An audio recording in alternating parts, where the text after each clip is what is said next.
Town Heritage Festival, and I'm so pleased to be joined by Jen Carroll. She is the author and illustrator of Gabriel the Giraffe's Sleepover at Grandma. Jen, thank you so much for joining us. So the best advice that I received as a child was write from what you know. How have you applied that in your writing and illustrating journey? So the book that I wrote, it came from a place of my gran. So my gran used to used to give me this method to help me fall asleep. So it was something that I had known since I was little because she brought me up. And I just thought that, my son's name is Gabriel, and I used the same method on him. And I thought, if this method works, then it can work for someone else. It can work for another parent or even a child that can be able to read it themselves. So it was just a method that I wanted to pass down. So it came from I know it works. And I still use it today, the same method, but not for sleeping. So I use mine for calming down and relaxing. So my grand always says to me, think of the butterflies, and I'm like, okay, and I calm down. So it's just a method that I ended up using. And how it came about was that my son had ADHD, and we were going through all the psychologists, we were going through all the therapy, everything we could do. That was a 3-year thing. And eventually got to a doctor, children's doctor, pediatrician. And she gave me this form that I had to fill in, and it's like tick off like his behavior. And my grand was like, those look awfully familiar. So you weren't a troublous child, you actually had ADHD. Because my dad had the same problem when he was young. I mean, obviously back then you were just naughty, or you were just like. So because I didn't really have my parents, my grand also thought, no, maybe that came from not having my parents around. Maybe it was just me struggling to fall asleep because I'm of all that. And after we figured out that it was ADHD, it was much easier now for me as an adult to actually realize my triggers and all of that. So I ended up writing a book for ADHD kids, obviously for any child, but mainly to help parents calm their children down by giving them examples to look at. So like, what color are the butterflies? What can you imagine? To just get their minds to slow down and focus on one thing and not An array of things. Yeah, because our brains just work very differently. I think that's incredible, and just looking at the complexity of ADHD and the emotions and the challenges, how did you inform your writing? Like, what went through your mind when you were writing, in terms of reaching an outcome where children are able to access the work, and what was your train of thought? How did you make it accessible? So, sure, actually, like when I was writing the book, I had no real intention other than to write it for my gran. It was just something to dedicate to her. And I never actually, what is so strange is when I wrote the book, I didn't initially go, I'm going to write this book for da-da-da-da-da. And I just wrote it. And then as time went on and I got it published and I went through that process, I actually saw the reasoning why I did this. And it was like I wanted to help parents, so I didn't even realize that I had done that with this book. So then that was like my next challenge is now every time I write a book, I have a reason for it. I'm going to write for parents that have children, ADHD, autism, any of the spectrum of anything. I want to be able to help those parents. So I ended that my future is to write more books for that. How did your gran react? Because it was dedicated to her. She cried. She cried a lot. Because I wrote it, so I went in for spinal surgery. So how I got to my book is I had an emergency spinal surgery done, and I was on my back for like 3 months, 4 months. And it was hard because I lost my job. I was a teacher. I was studying to be a teacher, and I lost everything. My boss just lost everything, and I couldn't finish studying. So that really took a big knock on me because I'm like, I want to help kids, I want to do this. And I wrote the book while lying on my bed. Couldn't do anything else. So I studied designing, and I went into that, and I illustrated the book, and I did all of that. And it was just, now looking back at it, while I was doing my book course with Jane from Infinity Tree, one of the things that we have to do is what are our like our triggers, what are our emotions in all of this. And then I also started to realize that I'm still teaching through my books. So even though I'm not a teacher anymore, even though that dream stopped and ended, I was so miserable. I was so sad about the fact that I couldn't do that, and now I can, but through my books. And it was a complete redirection. Yeah, that was not part of the plan of my life. And now I get to go to schools, and I get to read to the children, and I still get to interact with them, which is what I love doing. So it was a complete I just went right off the rails with that one, and it was not part of my life plan. But now it is, and it's the best thing I ever did. Well, I think it's incredible that you can still have an impact in such a meaningful way. And I'm very interested in your work as an illustrator. Did you know automatically that you would write and illustrate, or how did the decision to illustrate come into being? So during college, one of the things that we had to do was actually make one of those big giant books, because I was doing a foundation phase, and I drew all the pictures in that, and usually my drawings is absolutely terrible. So yeah, I drew all those pictures, and I ended up taking that and digitally making the same thing, and I was like, wow, I can actually, it looked 10 times better on the computer. But I was like, this is really awesome, and that sat in the back of my mind because it was before I obviously stopped studying. And then when it came to that, I'm like, actually, this is really cool. Like, I can write a story and do the illustration. So originally, my story was meant to be human faces, such as Comeback Bolt. It was meant to be like that. But because of my confidence, I was like, I'm not going to be able to do that. So that was my initial thing. I'm not going to be able to do human faces. So I chose my son's favorite animal, which is a giraffe. And I thought that would be really cool because animals, they don't have to look exactly the same, and it just made sense to me to do that. So that was my very first proper project that I did, and I did formats and I did the whole book myself, everything. Amazing. And then when Comeback Bolt came out, she wanted me to do her book. She was like, she wants a human, and I was like, okay, challenge accepted.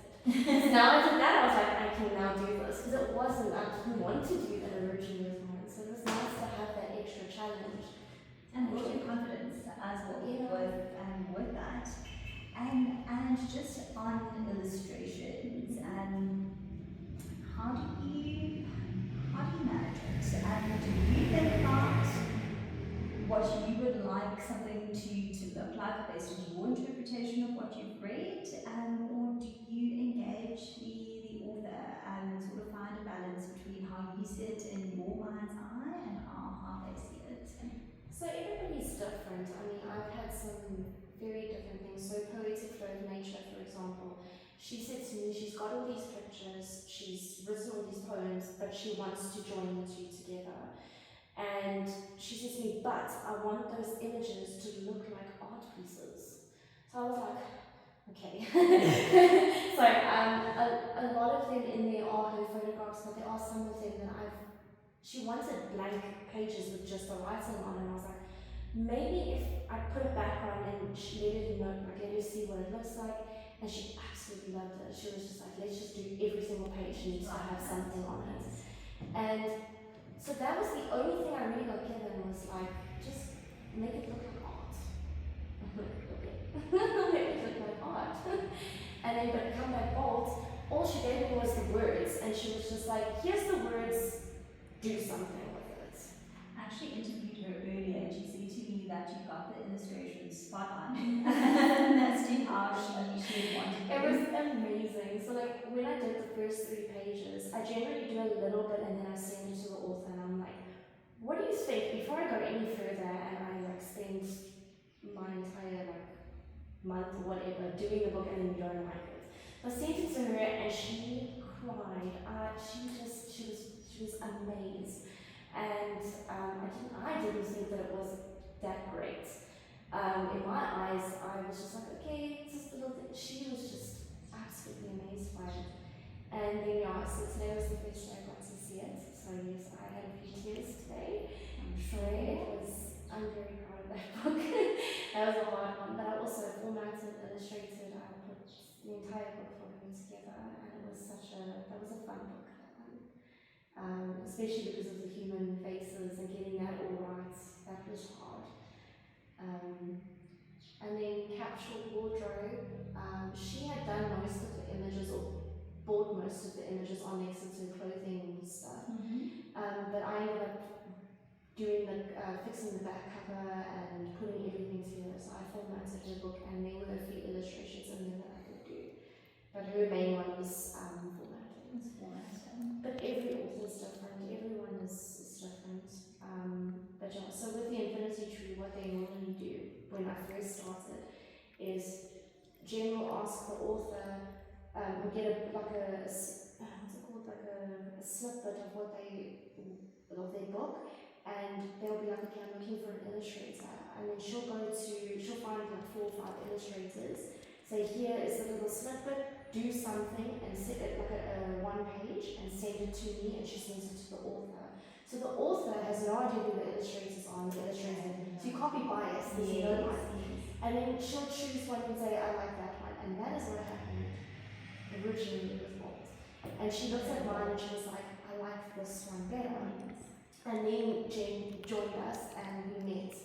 And the image that I had originally done was not anything I've done here for her book, so it changed a lot, but it was more of what she wanted. So, yeah. Did that happen in your book as well, Jane, where where your images sort of evolved into something else? Yeah, I guess so. It was, I guess. Yeah, the giraffe, I mean, the images of it, can I show you? Yes, please. So most of them would be like, just like that kind of thing, so it's just a head part of this. So let's see, as we go along, and as my book went on, I felt a little bit more confident. I ended up doing more of those kind of things, where it's a full body giraffe. So yeah, that one was in here. So that's what I ended up doing.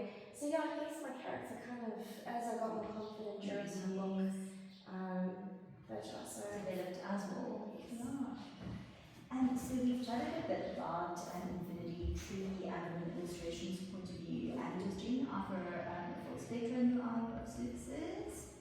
So we do partnership publishing. So we help authors. So full publishing packages are quite expensive in general. I mean, you're looking at a minimum of maybe 50,000 rand, which is, it's a lot of money. But they literally take your book and they can edit it how they want, so they can change the cover how they want. It doesn't belong to you as such. There's lots of grey areas there. Whereas what we do is, you still have the rights to your book. We guide you, we help you. If we don't like a certain way of the cover, we'll say, maybe change it a little bit here, but it's still up to you at the end of the day. So we just want to work with the authors. We don't take your book and do our thing and then sell your book for you. We work with you.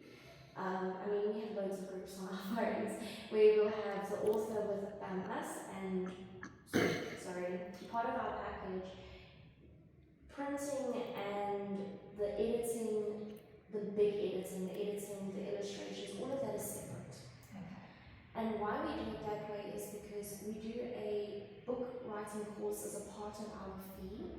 So we teach you how to actually put your book together, which there's not many places that do that. It's a 90-day program. So we charge a small amount, you do that program, and then when you're ready to do your illustrations, we say, okay, here's an illustrator, we trust this partner, we trust them, so we'll give them to you. Printing, we have our printing partners that we have, and we say, we trust these people, they've printed all of these books. You're welcome to get your own quotes and stuff, but we trust these partners, and they're not expensive.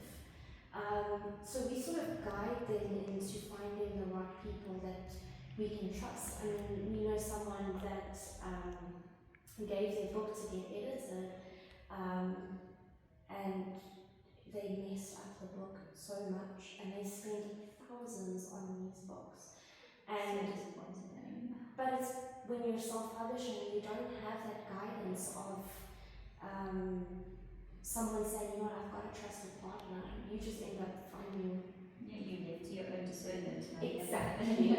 So we want to work with them, and that's our thing. So we don't charge an excessive amount because we want to help as well. And yeah, that's Thank you for that insight. Would you say overall, because I know that you've addressed ADHD, would you say that there's sufficient information about ADHD accessible through books for children in South Africa? Is it something that you've come across before, or not so much? so not so much. I mean, there's a lot of behavioral books out there in the world. There's a lot of behavior and emotional support books, but nothing that specializes in a technique. Not nothing, but there's not many books that specialize in techniques to help parents. It's just sort of, I don't know. I haven't really seen that many for a specific thing. It's just a behavior book of a child's having a tantrum. Whereas mine is, because I've done this before with my son, it's an experience that I've had with my son, and I know that it works. Sometimes, like for me, the butterflies are with me and my grand, so that was our thing. With my son, we'll talk about cars, we'll talk about like how many cars can you see, what color are they, so you can adapt it to whatever your child's Interests are. exactly what they're interested in, you can adapt it to that. That's the nice thing about it, is the adaptation. But yeah, so my next book, because I've got more coming out, each one is going to specialize in those sort of things, and I want people to know that it's our children are okay, even though they have ADHD, they're pretty normal. And I think a lot of parents don't have that. They don't have books that specialize for their neurodivergent children, and it's just like disabled children, things like that. You don't really see those kinds of books with children in wheelchairs. So we want to be able to make that happen, and I want to be able to say to the children reading the books, it's okay. You're different, but it's not You're still integrated in society, irrespective, and I think that's so important. And in terms of advice that you would give to upcoming authors, what is the thing that they should keep top of mind? Never stop. Keep going. It's so easy to stop writing. It's so easy to just be like, you know what, it's not good enough. No one's going to buy this. No one's going to do it. It's so easy to do that. And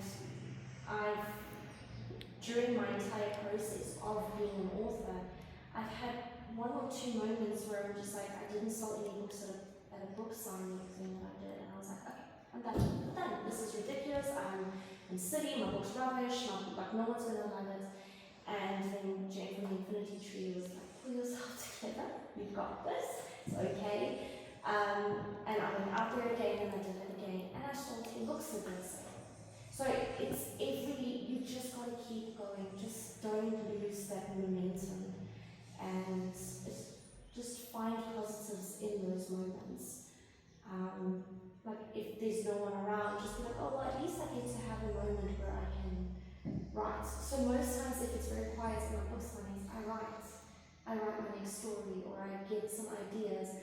So I go, you know what, it's not a waste of time because I'm having a moment where I can write. So no moment is wasted. I think it really is a marathon, not not a sprint, which is something that I see for myself often as well. So I'm glad that you reassigned purpose to the time as well. It's actually a wonderful way of looking at it. In terms of your book, where can it be purchased, and can people get in touch with you directly? Sure. So yeah, it's in a few places. So it's with the book bank. It's with multi marketing now. Croc World in Durban. So in Durban. That was a very exciting one for me. It's at a few little shops there in Durban area.